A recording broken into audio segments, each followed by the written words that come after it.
By 1966, the skies over North Vietnam had become a brutal killing ground. What began as a display of American air power had turned into a deadly high-stakes chess match at 600 knots. The United States Air Force, with its vast technological superiority and seasoned pilots, had entered the war confident that dominance of the air would be swift and absolute. But the reality unfolding above the jungles and mountains of Southeast Asia was far more complicated and far more dangerous. Operation Rolling Thunder had been grinding on for over a year. Its purpose, to destroy North Vietnam's ability to wage war by relentlessly bombing its supply lines, transportation hubs, and industrial targets. Day after day, American F-105 Thunderchiefs, fast but bulky fighter bombers, flew predictable routes into enemy airspace, hauling bombs deep into the heart of a country now laced with flak towers, radar-guided surface-to-air missiles, and hidden airstrips. What had been billed as a campaign of intimidation quickly turned into an endurance test for both machines and men. The North Vietnamese, bolstered by Soviet advisors and armed with Soviet-made weaponry, had adapted quickly. They began deploying SA-2 guideline missiles, deadly SAMs that could swat a jet out of the sky from miles away. More dangerously, they unleashed the MiGs. Sleek, agile, and built for speed, the MiG-17s and the newer, faster MiG-21s began to appear with increasing frequency. These weren't just hit-and-run harassers. They were hunters. Operating in well-coordinated squadrons, guided by ground-based radar, the MiG pilots learned to exploit the limitations of American aircraft and tactics. They knew the bombing routes. They knew the timing. And they knew when the American fighters were loaded down with bombs and least able to maneuver. By late 1966, the kill ratio in the air was not in America's favor.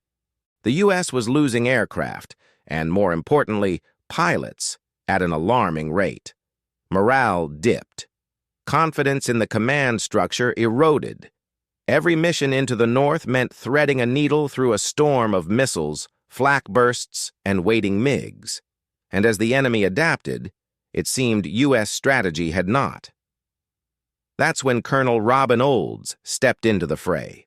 A legend in the making, Robin Olds was already a double ace from World War II, having flown P-38 Lightnings and P-51 Mustangs with deadly precision. He had the swagger of a fighter jock, the mind of a tactician, and the heart of a warrior who loathed losing. With a handlebar mustache and a voice like gravel soaked in jet fuel, Olds was both revered and feared by his peers. By 1966, he was commander of the 8th Tactical Fighter Wing, based at Ubon Royal Thai Air Force Base, a unit known as the Wolf Pack. Olds had seen enough. He knew the MiG threat wasn't just tactical, it was psychological. American pilots were getting spooked. The enemy had control of the initiative, and that had to change. In the debriefings and intelligence reports, a pattern emerged. The MiGs weren't launching en masse at every strike package. They were selective, only appearing when conditions were favorable. And more importantly, when they recognized the radar signatures and call signs of the slower bomb-laden F-105s, the MiGs would scramble, engage just long enough to cause chaos, then flee to safety in the sanctuary of Chinese airspace or low-altitude, no-fly zones. They didn't need to win every engagement. They just needed to keep the skies contested and bloody. Olds had an idea. If the North Vietnamese were hunting F-105s, then the Air Force would give them F-105s, or so they'd think. What if the USAF sent in F-4 Phantom IIs, stripped of their usual escort duties, flying in the same formations, using the same radio chatter, altitudes, and flight paths as the Thuds? What if the MiGs scrambled to ambush a group of what they thought were vulnerable bombers, only to find themselves ambushed instead? It would be an aerial Trojan horse, a reversal of the hunter and the hunted. Olds took the plan to 7th Air Force Command. He called it Operation Bolo. The plan was intricate, the deception had to be perfect, FE-4 pilots would fly the same ingress routes, altitudes, and radio call signs that the F-105s typically used.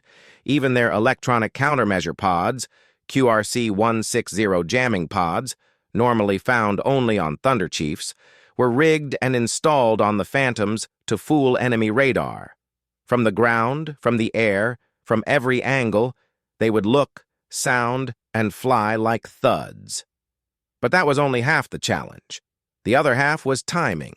For the ambush to work, the MiGs had to take the bait and be caught in airspace where the F-4s could engage without restrictions. That meant launching from U-bahn in staggered formations, each cell timed to create a continuous wave of targets, overwhelming the enemy's radar screen. It also meant flying in weather conditions that grounded actual F-105s, a cloudy, turbulent day in early January. MiGs hated poor weather. It made them vulnerable. But Olds knew that's when boldness could pay off. The date was set, January 2nd, 1967. The trap was ready. The bait was in the air. Robin Olds was no ordinary commander. He was a fighter pilot's fighter pilot. A man born to fly, raised in the shadow of war, and hardened in the crucible of combat. By the time he arrived in Southeast Asia in 1966 to take command of the 8th Tactical Fighter Wing at Ubon Royal Thai Air Force Base, he was already a legend. A double ace from World War II with 12 confirmed kills in P-38 Lightnings and P-51 Mustangs, Olds had returned to war not just to fly, but to lead. And not just to lead, but to win. He cut a striking figure, tall, broad-shouldered, and exuding confidence. His gravelly voice carried authority. His intense eyes missed nothing, but it was his mustache, wide, sweeping, defiantly non-regulation, that became his most iconic feature. It wasn't just facial hair, it was a statement, a challenge to bureaucracy, a silent message that said, "I know how to win this war. Now get out of my way." Olds took command of a unit known as the Wolf Pack and immediately began transforming it. He demanded discipline, precision, and aggression. Pilots who had grown used to mediocrity suddenly found themselves under a man who expected, and inspired, excellence. But Olds didn't lead from an office. He led from the front. Every time his pilots went into danger, he went with them. He didn't ask them to take risks he wouldn't take himself, and when the time came, he took the biggest risk of all. By 1966, the Vietnam Air War had evolved into a deadly game of cat and mouse. The North Vietnamese Air Force was no longer a nuisance, it was a lethal, coordinated threat. Armed with Soviet-built MiG-17s and MiG-21s, flown by well-trained and fiercely determined pilots, the NVAF had turned the skies into a trap. U.S. fighter bombers, especially the F-105 Thunderchiefs, were being shot down with disturbing regularity. The MiGs would wait until the American formations crossed into hostile airspace, then pounce on the most vulnerable elements, lone bombers, aircraft low on fuel, or flights split from their escorts. They rarely stuck around for a fight. They didn't need to. One pass, one missile, one kill, then gone, diving back into the safety of terrain or slipping into Chinese airspace. Olds watched it happen again and again, and he saw the flaw in U.S. strategy. Despite superior technology, American forces were flying predictable routes, using predictable tactics, and assuming the MiGs would play by the same rules. Worse, the rules of engagement often tied American hands. Pilots couldn't engage unless fired upon. They couldn't cross certain boundaries. Intelligence on MiG positions was spotty, and radar support was limited. The assumption from Washington had been that missiles like the AIM-7 Sparrow and AIM-9 Sidewinder would make traditional dogfighting obsolete. That air superiority was a given. But in the jungles and mountains of North Vietnam, the enemy had rewritten the script. Olds knew better. He knew that no matter how advanced the aircraft, the fundamentals of air combat hadn't changed. Visibility, energy management, surprise, teamwork, these still ruled the sky. He also understood psychology. The MiG pilots, despite their growing confidence, were still cautious. They avoided large, well-defended strike packages. They relied on surprise and numerical advantage. They chose their battles carefully, which meant they could be baited. And so the idea took shape. If the MiGs were hunting F-105s, then give them F-105s, or at least something that looked exactly like them. Olds envisioned a formation of F-4 Phantoms, fast, twin-engine fighters with powerful radar and a second crewman to manage it, flying the exact profiles of bomber formations. Same call signs, same flight paths, same altitudes, same speeds, even the same jamming pods that F-105s used. From the ground, they'd be indistinguishable. From enemy radar, they'd appear to be another vulnerable strike group. But this time, the prey would shoot back. Olds knew it would require meticulous planning, coordination, discipline, deception at a scale rarely seen in aerial warfare. He pored over mission logs, studied radar patterns, and brought his best pilots into the loop. Trust was key. One slip, one missed cue, and the trap would spring empty, or worse, expose the ambush force to a counterattack. He called the operation Bolo, after the heavy jungle machete used in the Philippines, a cutting blade, a tool of ambush, a quiet killer. It was audacious, risky, potentially a career-ending gamble. But Olds had no patience for caution when lives were on the line. He presented the plan to higher command with calm authority and an unmistakable sense of conviction. The logic was airtight. The risk, though high, was calculated. He wasn't seeking approval as much as he was daring someone to stop him. No one did. In secret, he assembled the strike teams, veteran pilots, calm under pressure, aggressive in a fight, capable of adapting when things went sideways. Every detail of the plan was rehearsed: radio discipline, formation spacing, engagement protocols. Even the flight lead names were faked to match F-105 conventions. Olds would lead one of the waves himself, flying the exact route a Thud leader might take. He also knew timing was critical. The MiGs typically scrambled in waves, and often when visibility was good.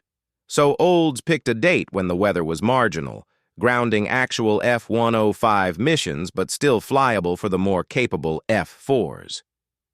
A cloudy, turbulent morning when the MiGs might feel emboldened, thinking they'd caught another unprotected strike group off guard. This was not just another combat mission. This was theater, a psychological operation in the sky, a deception worthy of the most cunning military minds in history. And if it worked, it could shift the momentum of the entire air war. In the quiet days before the launch, Olds walked the flight line, speaking with his pilots. He made no speeches, no dramatic declarations, just a look, a nod, a quiet word of confidence. Everyone knew what was at stake. Everyone knew who was leading them. On the morning of January 2nd, 1967, the wolf pack lifted into the gray Thai sky. The trap was set. The legend was about to grow. The idea was simple, dangerously simple, yet audacious in its brilliance. Robin Olds had spent weeks studying the behavior of the enemy, their habits, their hunting patterns. And he saw the same story play out over and over. North Vietnamese MiGs rarely engaged when the odds weren't tilted in their favor. They didn't go head-to-head with well-defended strike packages or heavily armed fighters. Instead, they waited for the big, bulky F-105 Thunderchiefs, the Thuds, to come lumbering in with their bomb loads. The MiGs would swoop down from above or strike from behind, hit hard, and vanish before the Americans could react. It was death by 1,000 cuts, a war of attrition in the sky. And Olds knew it had to stop. So he asked himself a question. What if the MiGs could be tricked into a fight on American terms? What if, instead of ambushing Thunderchiefs, they flew into the teeth of an ambush themselves? That question became a plan. That plan became Operation Bolo. The premise was elegant. If the MiGs only attacked F-105s, then the Air Force would make its most advanced fighter, the F-4 Phantom II, look and sound exactly like a formation of F-105s. Everything from flight profiles to radio call signs would be mimicked. But unlike the real bombers, these fake thuds would be packing serious heat, a full loadout of air-to-air missiles, piloted by aggressive, battle-hardened veterans who had been itching for a clean shot at the elusive MiGs. Olds began coordinating with a tightly knit group of planners, hand-picking the team that would help him execute the ruse. Intelligence officers brought detailed knowledge of enemy radar and MiG scramble procedures. Electronic warfare specialists helped fine-tune the radar signature and jamming profiles the Phantoms would use. Pilots and radar intercept officers, RIOS, rehearsed every element of the deception. Nothing was left to chance. The plan took form in layers. The F-4s would fly the same ingress routes used by the F-105s, long, straight paths into North Vietnam from the west, just like the typical bombing runs that had become routine over months of rolling thunder. The altitudes would be the same, the airspeeds matched exactly. Even the timing was critical. They would cross into enemy radar coverage at the same hour of day the real thuds usually did. And then there were the call signs. American combat missions used specific naming conventions and frequencies. Old's team replicated those exactly. The MiGs, always listening to the chatter, would hear the familiar voices, the familiar cadence, and assume they were hearing another wave of predictable bombers lumbering into the kill zone. But this time, there were no bombs on board. Each Phantom carried 4 AIM-7 Sparrow radar-guided missiles and 4 AIM-9 Sidewinder heat-seekers. These were not helpless bomb trucks. They were wolves in bombers' clothing, sleek, fast, maneuverable, deadly. The deception went even further. The F-4s were outfitted with QRC-160 radar jamming pods, the same type the F-105s used to disrupt North Vietnamese SAM radar. The jamming profile, normally a giveaway of bomber presence, would now be part of the bait. From the perspective of North Vietnamese radar operators, the electronic fingerprint of the incoming flight matched what they had seen 100 times before. Thuds inbound, vulnerable, and slow. Every visual cue was replicated. Olds even went so far as to instruct his pilots to adopt the throttle settings and cruising characteristics of the Thunderchiefs, keeping their speed down, flying level, avoiding aggressive maneuvers that might tip off enemy watchers. The trap was nearly perfect. But for Olds, perfection wasn't enough. He knew the enemy was smart. The MiG-21 pilots had been trained by Soviet advisors. They had adapted quickly to U.S. tactics. They would suspect something was wrong if even one detail felt off. So Olds pushed for one more layer of misdirection. Weather. He chose a day with marginal conditions, cloud cover, and intermittent rain, enough to ground actual bombing missions and keep the enemy guessing, but not so bad that the Phantoms couldn't fly. The North Vietnamese would likely assume under those skies that another bombing run had been pushed forward under pressure. Maybe a hurried mission, maybe sloppy, maybe ripe for ambush. But they would never suspect they were flying straight into the jaws of a meticulously crafted aerial ambush. Olds didn't want just one wave either. He structured the plan to send in multiple Phantom flights, each mimicking different elements of a standard strike package. The first wave would draw out the MiGs. The second wave would cut them off. The third would mop up. It was not only a bait operation, it was a coordinated kill box. He named the flights with deliberate care. Olds' flight would lead the charge, with Robin Olds himself in command. His voice, his presence, his leadership would be the anchor of the entire deception.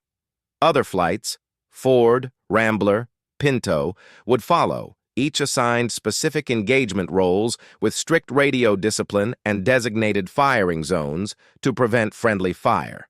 Even the maintenance crews were briefed on secrecy. The flight line looked like any other. The pilots geared up without fanfare. The jets launched with minimal ceremony. Just another day, just another mission. Only those in the know understood that what was about to happen could change the course of the air war in Vietnam. As the sun rose over Ubon on the morning of January 2nd, 1967, the Phantoms began to taxi. Olds sat in his cockpit, helmet on, checklist complete. He glanced at his wingman, nodded once. Engines thundered. The jets rolled forward, leapt into the sky, and banked toward North Vietnam. Below, the radar screens in Hanoi lit up with familiar signals. To the North Vietnamese, it looked like just another bomber strike. But this time, the bombers were hunters, and they had come to clean the skies. January 2nd, 1967. Dawn broke over Ubon Royal Thai Air Force Base with a biting chill in the air, unusual for the tropics. It was a rare, clear morning, the kind of weather that hinted at destiny. On the flight line, a quiet intensity gripped the ground crews and pilots as the final pre-mission checks were completed. There were no grand speeches, no dramatic send-offs. Just the sound of boots on tarmac, the hiss of fuel lines, and the low thrum of fighter jet engines coming to life. 7 flights of F-4 Phantom IIs stood ready, call sign Ramrod. Each aircraft gleamed under the rising sun, loaded with a deadly arsenal of AM-7 Sparrows and AM-9 Sidewinders. These were not bombers. These were hunters dressed in bombers' clothing. Among them was Colonel Robin Olds, strapped into the cockpit of his Phantom, calm, focused, a fighter ace who'd survived the skies of Europe and now stared down the thunderclouds of Southeast Asia. He led Ramrod Flight 1. The engines screamed to full power. One by one, the Phantoms surged down the runway, trailing heat and dust behind them like mythic beasts awakening from slumber. Wheels lifted. Afterburners lit. 7 deadly arrows launched into the sky, bound for the most heavily defended airspace on Earth. As the F-4s crossed the border into North Vietnam, every detail of their flight was choreographed to perfection. They entered along the same corridors used daily by F-105 Thunderchiefs during their bombing missions. Same speed, same altitude, same ingress points. The deception was total. From the ground to the radar technicians watching from hardened bunkers, and even to the radio operators listening for chatter, it was just another routine strike, another fat target lumbering toward Hanoi. Jamming pods switched on. The QRC-160s bathed the region in electronic noise, mimicking the radar signature of the Thunderchiefs. The Phantoms kept their formations tight, just like the bombers. Even their radio discipline was tailored to match the predictable tone and phrases of past missions. They sounded vulnerable, familiar. Just another herd of targets ripe for ambush. At first, nothing happened. There was no immediate response from the North Vietnamese Air Force, no MiG radar contacts, no scrambling interceptors, just empty sky and the tension of waiting. Minutes passed. The pilots scanned the heavens, heads on swivels, triggers ready, but still the enemy remained silent. Then the trap began to spring. The first radar pings came from the northeast, brief, sharp spikes on the RHAW receivers. It was faint, but enough. Then came the voice over the net, calm but urgent. Spike, 2 o'clock. Possible MiG radar. Robin Olds heard it and smiled behind his oxygen mask. They were biting. The enemy's response was textbook. Just as anticipated, the North Vietnamese scrambled their MiG-21s from bases around Hanoi and Phuc Yen. Their ground controllers, hearing the familiar radio traffic and seeing the jamming signatures, believed this was another opportunity to swarm a vulnerable bomber group. MiG pilots were vectored in with precision, given altitude and bearing data. Their confidence was high. The tactics had worked before. They would work again. But what they didn't know was that every American pilot in the sky that morning was flying clean, fast, and lethal. No bombs to weigh them down, no awkward formations to maintain. These Phantoms were built for speed and kill, and they were spoiling for a fight. Radar intercept officers in the back seats began calling out targets as the blips appeared on their scopes. "Bogies 12 o'clock high, Angels 25, closing fast." Within moments, the sky began to come alive with contrails, tiny silver streaks growing larger with terrifying speed. Olds kept his voice steady as he gave the order. "All flights, weapons free. Let's go to work." From the clouds came the first pair of MiG-21s, diving with classic hit-and-run tactics. They were sleek, fast, deadly, and completely unprepared for what they had flown into. The lead MiG lined up on what it thought was a bomber and fired. But the Phantom banked hard, countered with a radar lock, and launched a Sparrow missile that struck home. The MiG exploded in a flash of fire, debris spinning into the jungle below. Across the sky, dogfights erupted. It was chaos and precision, fury and discipline, all at once. American Phantoms engaged with surgical aggression. One by one, the MiGs were drawn into turn fights they didn't want, forced into altitude bands where they couldn't escape. The element of surprise, so long the North Vietnamese advantage, had flipped. Olds himself scored a kill, chasing a MiG through the clouds before locking on and firing a Sidewinder. The missile curved through the sky and tore the enemy jet apart in midair. "Splash one," he said, almost under his breath. No celebration, just grim efficiency. Ramrod Flight 2 reported another pair of MiGs down. Then Ramrod 4 engaged a fleeing MiG-21 near the Red River and dispatched it with a perfect radar-guided shot. Smoke trails now littered the horizon. The NVAF was scrambling, confused. Ground controllers yelled into radios trying to warn their pilots. But it was too late. The hunters had become the hunted. Within less than 15 minutes of engagement, the NVAF had lost at least 7 MiGs, a devastating blow to their small elite fighter corps.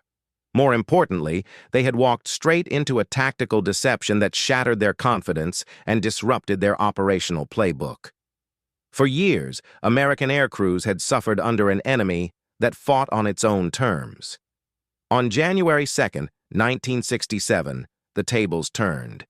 And Robin Olds stood at the center of it, the architect of one of the most brilliant aerial ambushes in modern warfare.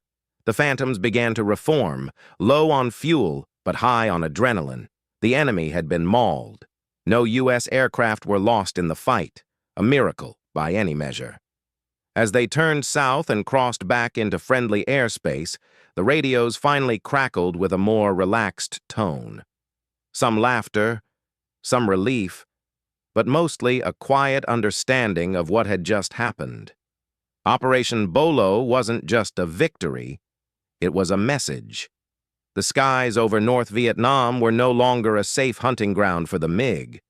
The hunters had learned how to bait the trap, and from that day forward, every NVAF pilot who climbed into a cockpit would wonder, is this real, or is this another Bolo? The sky erupts. MiGs take the bait north. Vietnamese MiG-21s, scrambled from their bases at Phuc Yen and Gia Lam, raced into the skies. The NVAF, expecting slow, vulnerable bombers, instead found themselves face-to-face with F-4 Phantoms, armed to the teeth and ready for a fight. The Americans pounced. Olds and his wingman locked onto a pair of MiGs and fired. One M9 found its mark. An NVAF jet erupted in flame and spiraled into the jungle below. All across the sky, F-4s maneuvered, dodged, and unleashed a storm of missiles. The MiGs tried to escape, but the Americans had the altitude, the speed, and the element of surprise. It was a slaughter. In just 12 minutes, the U.S. Air Force had shot down 7 MiG-21s. That was nearly half of North Vietnam's operational MiG-21 fleet at the time, and not a single American aircraft was lost. Shockwaves across Vietnam.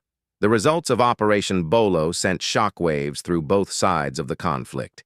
The NVAF was stunned. They had never experienced such a calculated, devastating trap. Their confidence, so recently boosted by MiG victories, was shattered.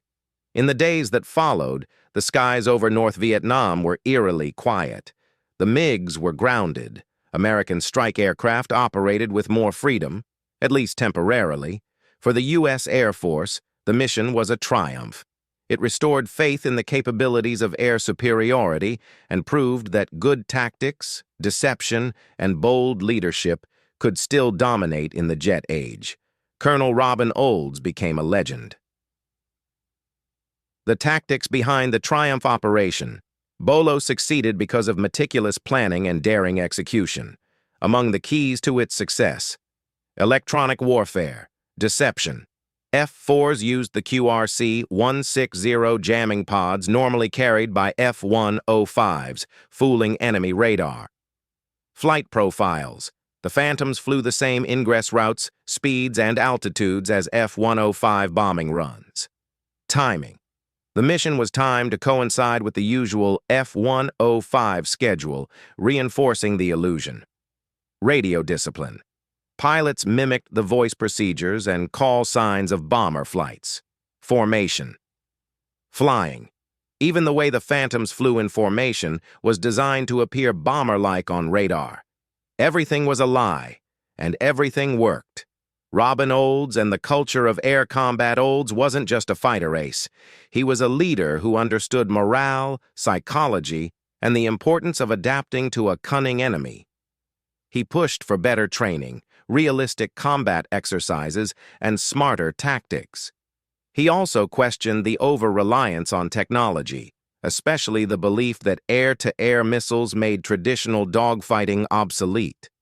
Operation Bolo proved that even in the missile age, tactics and deception mattered. Dogfighting was not dead, and pilots needed to be warriors, not just technicians. Olds' advocacy helped spark the later creation of programs like Red Flag and Top Gun, which transformed U.S. air combat training. Legacy of Operation Bolo. Operation Bolo remains one of the most famous aerial engagements in U.S. Air Force history. It taught future generations of aviators, never underestimate your enemy. Deception is a powerful weapon. A well-led, well-prepared force can overcome even the most dangerous adversaries. For the people of North Vietnam, the battle was a reminder that even the best tactics could be countered, and that the Americans had learned from their mistakes. For the USAF, it was a rare and glorious moment of pure victory in a war often defined by frustration and ambiguity. The man behind the mission. Robin Olds retired in 1973, a brigadier general and a national hero. He had 16 confirmed kills across 2 wars and left behind a legacy of fearless leadership and innovation. His most famous mission, Operation Bolo, would be studied for decades to come. He once said, "Fighter pilots should be aggressive, they should be leaders, and they should have the ability to think under pressure." In the skies above North Vietnam on that January day in 1967, Robin Olds and his fellow pilots proved just how true that was. End of narrative.